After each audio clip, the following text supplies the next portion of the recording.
Good morning, Shailee Thompson. Welcome to Yellow Shelf. Thank you so much for having me. Oh, it's my pleasure. You are a debut author. Congratulations. Thank And you your so book, much. Yeah, oh my God, it's wild. it's out. It's called How to Kill a Guy in 10 Dates. I have a Yeah. copy and I was lucky enough to read it. Yeah. Lucky over the Christmas period. Tell us all about the book.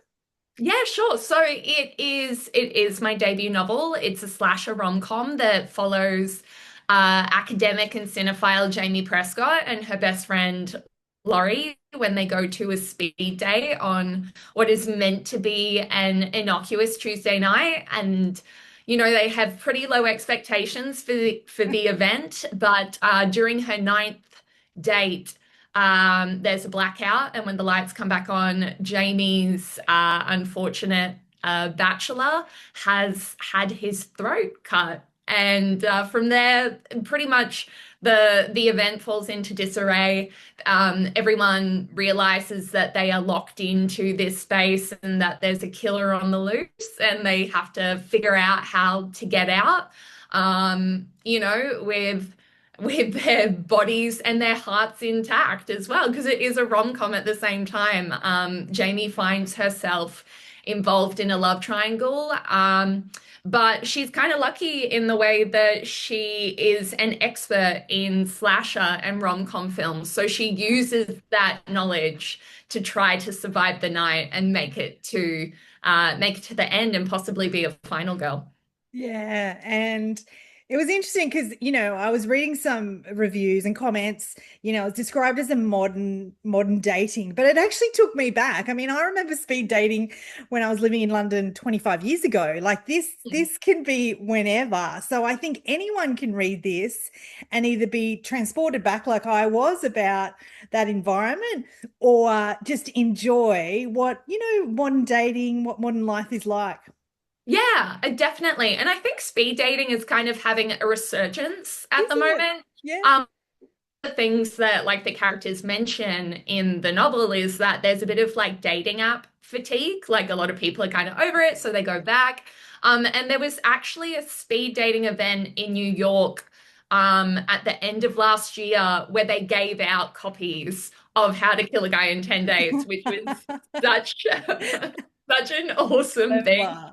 My US publishers are so cheeky and smart with that, but yeah, I think it's definitely having its moment. Oh, awesome. And tell us a bit about you and tell us what inspired you to write and get this novel out. I have been writing for as long as I can remember. It's kind of funny. This whole process has made my mum go back into kind of like the archives and find things that I was writing when I was like 6 and 7, which is so funny. But I've always written, and I think I've followed a very similar path as many kind of millennial writers.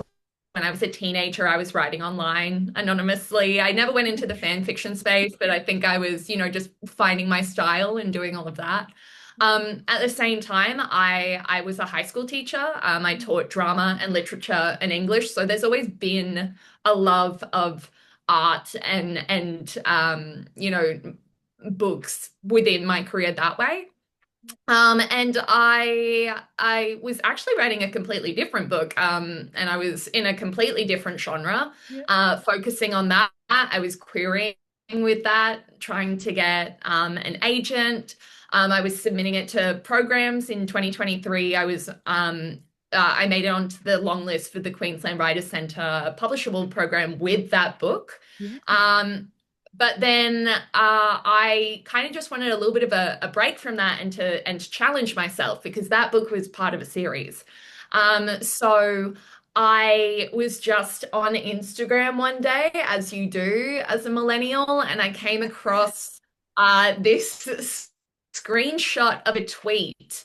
Again, probably the most millennial thing ever, and it said there are too many Christmas rom-coms and not enough Halloween ones.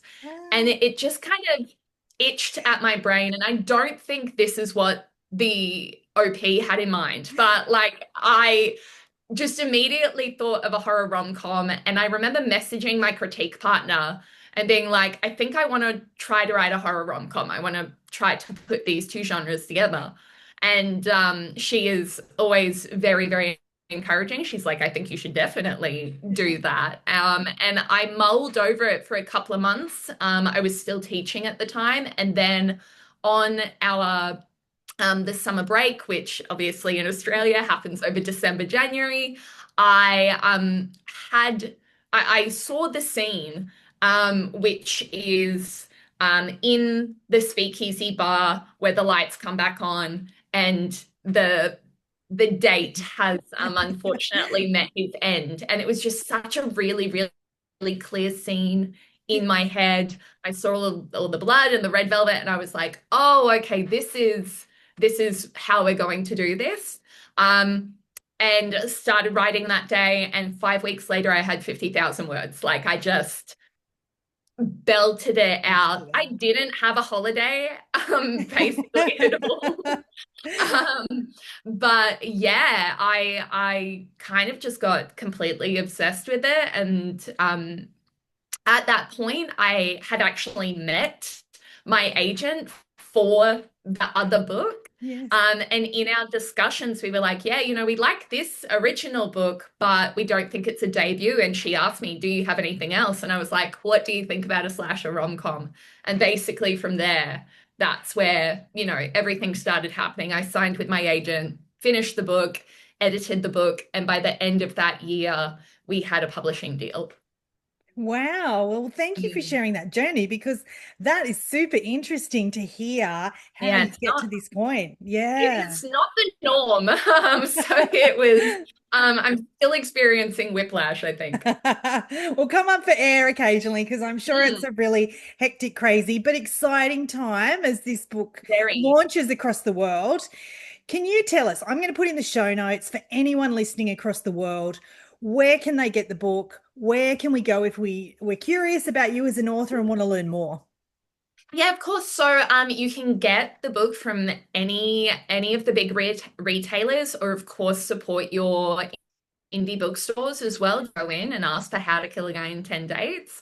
So for me, the best way to find me is on Shailee Writes at Instagram, and I've got all my links there. So my links to my website where you can find links to buying the book, also to where you can pre-order the book in the US, the UK, and Australia because they all have different release Yes, dates. they do. Yeah. They all have different covers, we're You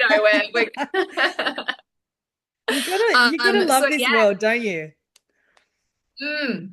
The thing is that I just love all of them as well. Yeah. Like the three English speaking covers Yes. are so different, but they all just are great with getting like the vibes of the book. Yeah.